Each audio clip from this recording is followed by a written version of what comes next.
Another episode of Grizzly True Crime. My name is Letecia, and today we're going to dive back into the Gannon Stauch case. I do have about 7 hours or more worth of content on a playlist for you on this case. We have done a deep dive on this case before. We've read through the probable cause affidavit before. So please do check that out. It is linked in the description box for you. Wow, okay. So, what's up, guys? TrueCrimeKing back. Hope everybody's doing well on this Monday morning.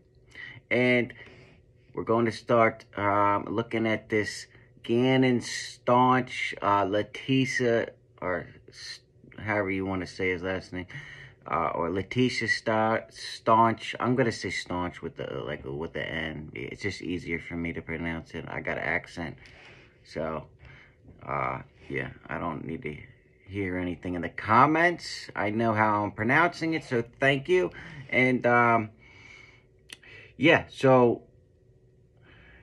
as you guys know, Letecia is accused of murdering Gannon. Okay, so and Gannon, you know, just mysteriously went missing. Okay, so yeah, if you don't know much about the case, I suggest you just do a real quick Google search. Yeah, here we go. Let's see what Grizzly True Crime has to say about it. And this is another one that's gonna have to be split into 2 parts because, you know, with my reaction and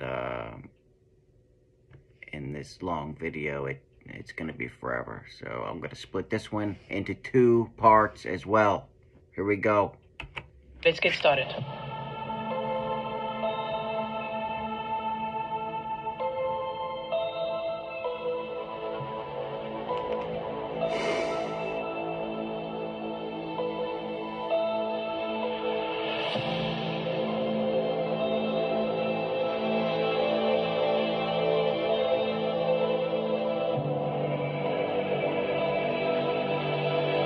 Yeah, to me, Letecia's the only one that looks suspicious as hell and guilty, right? I mean, that mother looks trustworthy to me, and the father looks trustworthy to me, mostly. But it's Letecia that does not, in my opinion.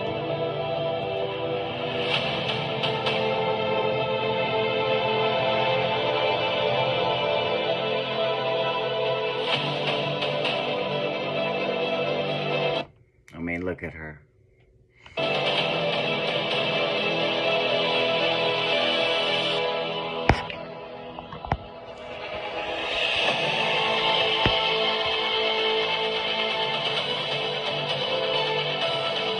And Gannon looks so innocent. He looks so... He was just a normal, adorable little child, man.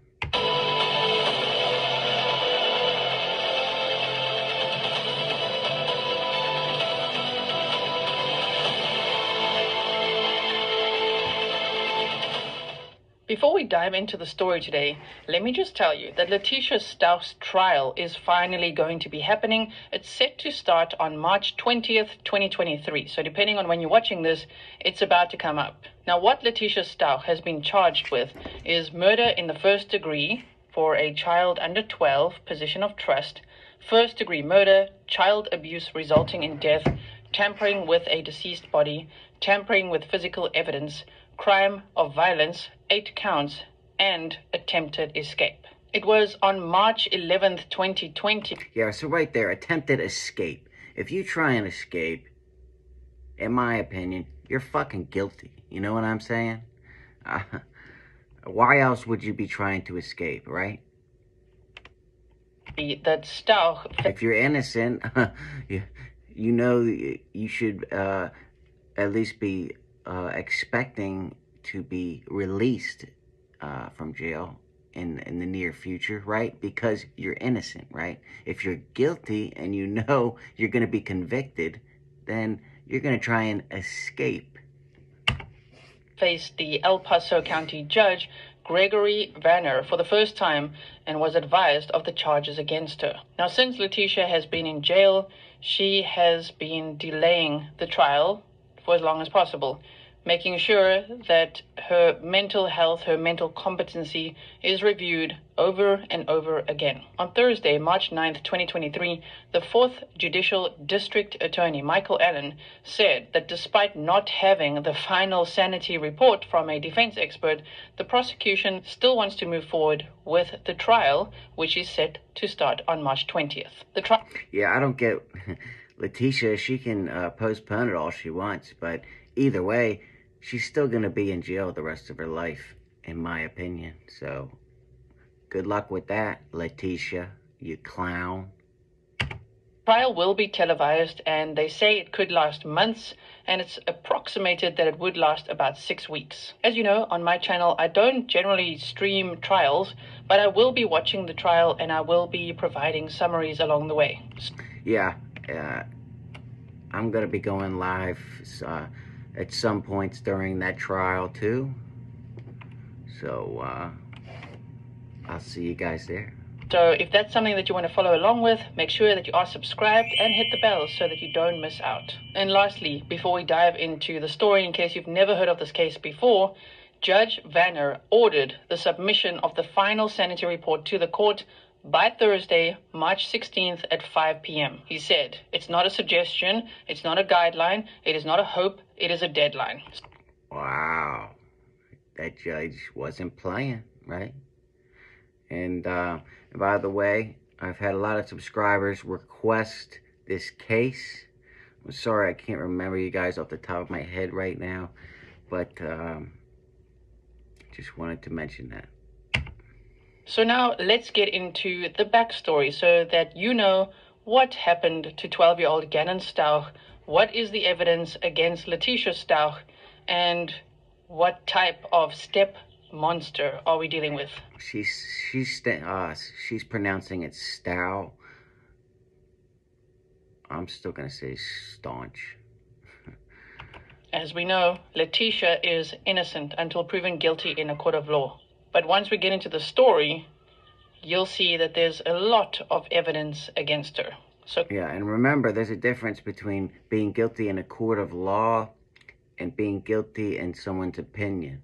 Like, my opinion, Letecia, she is already guilty to me, in my opinion.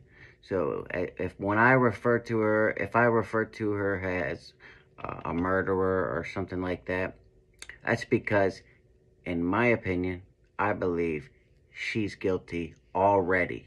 And I don't have to wait for the jury and all that, okay? So I'm not going to be saying allegedly. It's my opinion, so good luck to the defense team. Gannon Stauch was born on September 29th, 2008 in Loris, South Carolina, USA, to Albert, who's known as L. Stauch, and Landon Hyatt. He had one little sister, Lena Hyatt. He loved Taco Tuesdays, playing Nintendo, Sonic, and making lots of jokes. He was a playful kid who had lots of friends in the neighborhood that he biked with or played video games with. His mom and dad got divorced. His dad then married Letecia, and Gannon moved to Colorado. Worst mistake of his life, marrying that Letecia girl. But you never know, right?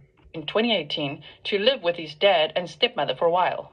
His mother, sister, and grandparents stayed in South Carolina. On January 27, 2020, 11-year-old Gannon went missing, where he was last seen on a neighbor's camera entering his home in the Lawson Ranch neighborhood with his 38-year-old stepmother, Letecia Stauch. She was a former assistant teacher whose license was suspended in 2016 for unprofessional conduct. So her behavior, her manipulation, and her life... That's a shock, right? So I think she was just guilty of the attention that Gannon was getting, right? Gannon was probably taking attention away from Letecia and all, that kind of shit. Letecia's just a piece of shit. My opinion. Not allegedly. Eyes go way back. The evening before, which was a Sunday, Letecia had actually messaged Gannon's teacher to say that he would need to be excused from school because he'd been up most of the night with stomach pain. Right there. Boom. Piece of shit. Red flag.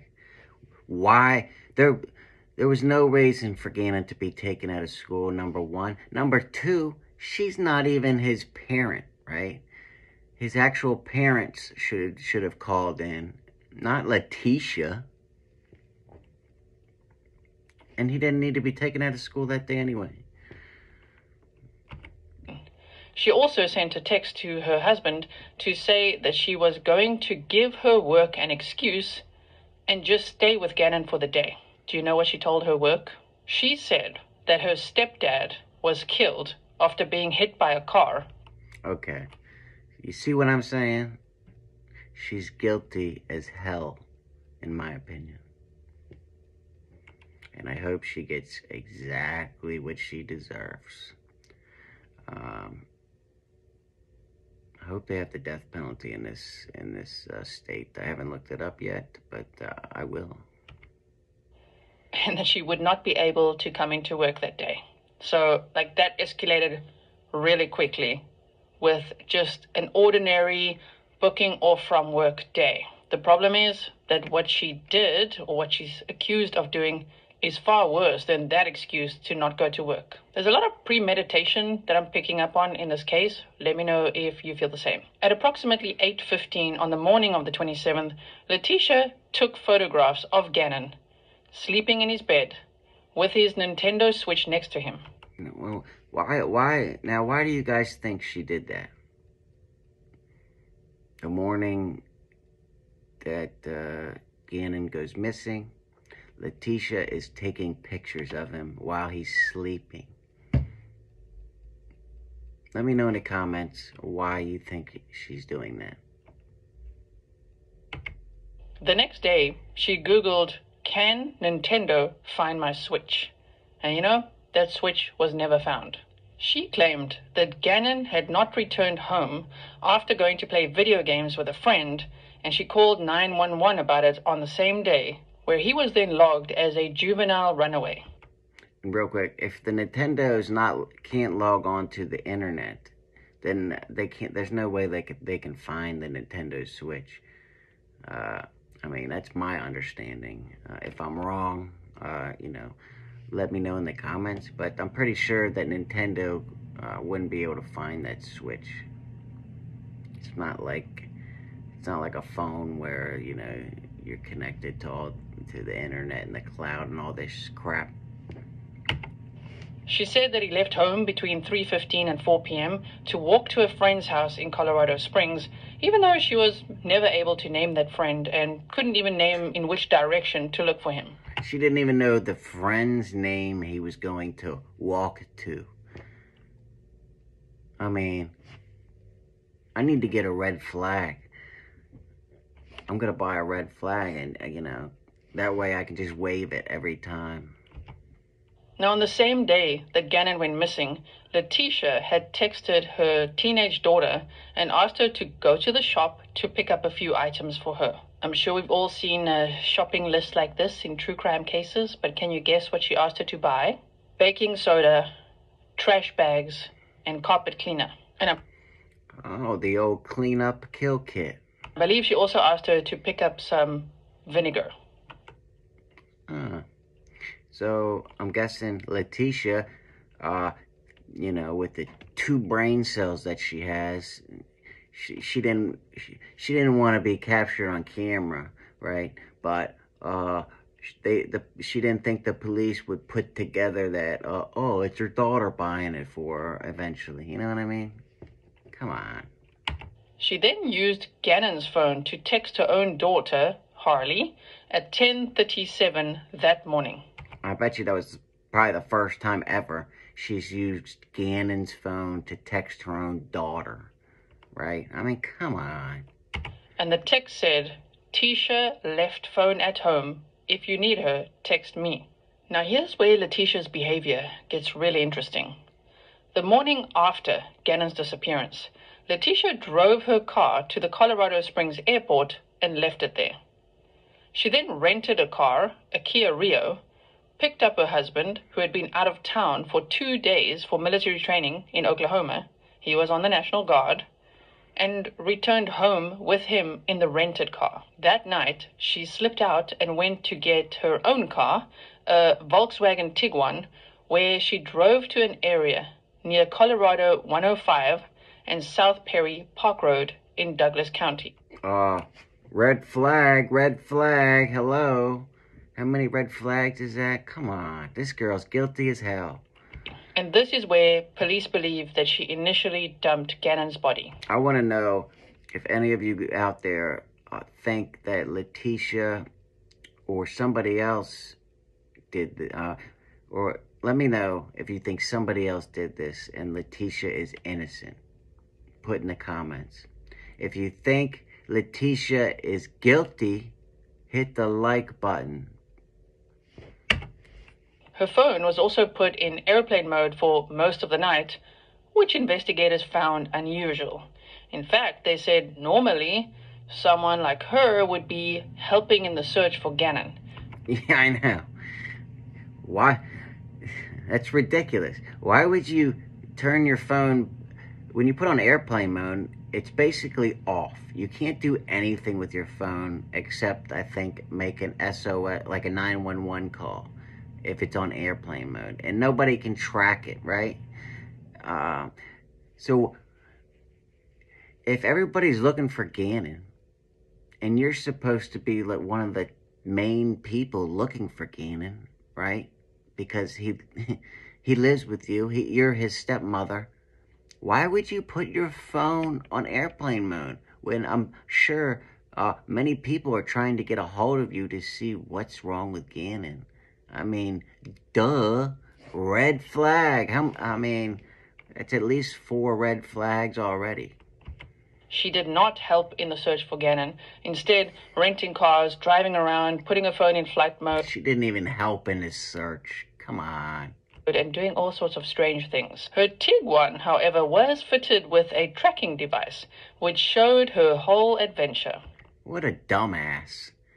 Oh, I'm gonna put my phone in airplane mode, but my car has a tracking device on it. Can you say clown, right?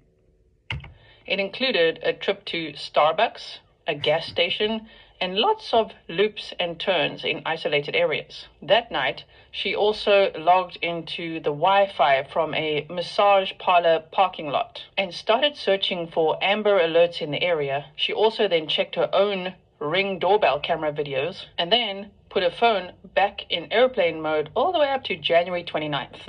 Wow.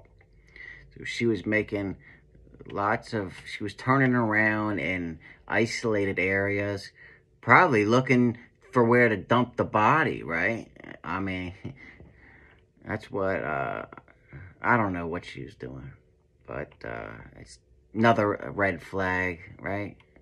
Now, on January 29th, Letecia changed her whole story, telling police in an interview that she was 2 hours late for, that a man called Eduardo had entered the home and, trigger warning, vaginally penetrated her without consent before taking a suitcase and Gannon with him. She could not explain why this perpetrator let her go and greet her daughter when she came home. Oh, well then, there should be plenty of DNA evidence, right, on her private area if that happened, right? I'm sure the guy that allegedly did that to her didn't put a condom on first, right?